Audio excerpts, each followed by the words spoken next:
اور اس کے بعد حضرت ابوبکر صدیق رضی اللہ تعالیٰ عنہ نے سرکاری سطح پر حکم نامہ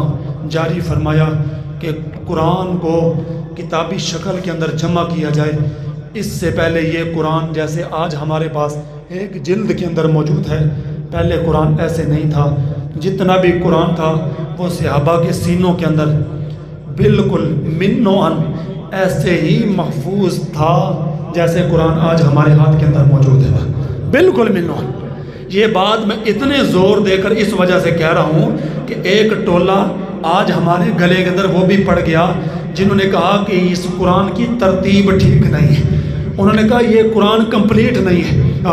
بہت ساری آیتیں جو حضرت علی کی شان کے اندر تھی، جس وقت حضرت ابوبکر صدیق نے قرآن کو جمع کرنے کا حکم جاری کیا، حضرت علی کی شان والی آیتیں قرآن کے اندر سے نکال دی گئی تھی، اور ان کی کتابیں اس بات سے بھری پڑی ہیں۔ ہمارا موضوع نہیں ہے، نہ ہم ان کو منہ لگانا چاہتے ہیں۔ وہ کہتے تھے کہ حضرت عثمان غنی نے اور ابوبکر صدیق نے، چونکہ اس وقت جب قرآن کو جمع کیا جانے لگا نا، پتوں پر، جانوروں کے چمڑوں پر قرآن کو جمع کیا جا رہا تھا، یہ کاغذ یہ اوراق نہیں ہوتے تھے۔ انہوں نے کہا ابوبکر صدیق نے اور حضرت عثمان نے وہ پتے بکری کو کھلا دی جن پر حضرت علی کی شان کے اندر آیتیں لکھی ہوئی تھی۔ میرا صرف اتنا سوال ہے، حضرت علی کی شان کے اندر جو آیتیں تھیں وہ تو صحابہ اکرام علیہ رضوان پر الزام لگا کر تم نے کہا بکری کو کھلا دی، ظاہر سی بات ہے وہ جو قرآن مولا علی کے بیٹے امام حسین آپ کے سینے کے اندر اتنا پختہ یاد تھا کہ سر کٹنے کے بعد بھی آپ کی زبان مبارک سے قرآن کی تلاوت کی آواز آ رہی تھی۔ ظاہر سی بات ہے حسین کے بابا علی کو بھی تو قرآن یاد ہوگا ہی تھا نا۔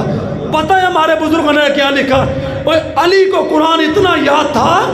فرمایا میں گھوڑے پر سوار ہوں، ایک رکا پر پاؤں ڈالتا ہوں، الحمد سے قرآن شروع کرتا ہوں، اور دوسرا پاؤں رکا میں اس وقت ڈالتا ہوں پر ناس تک جب پورا قرآن ختم کر لیتا ہوں۔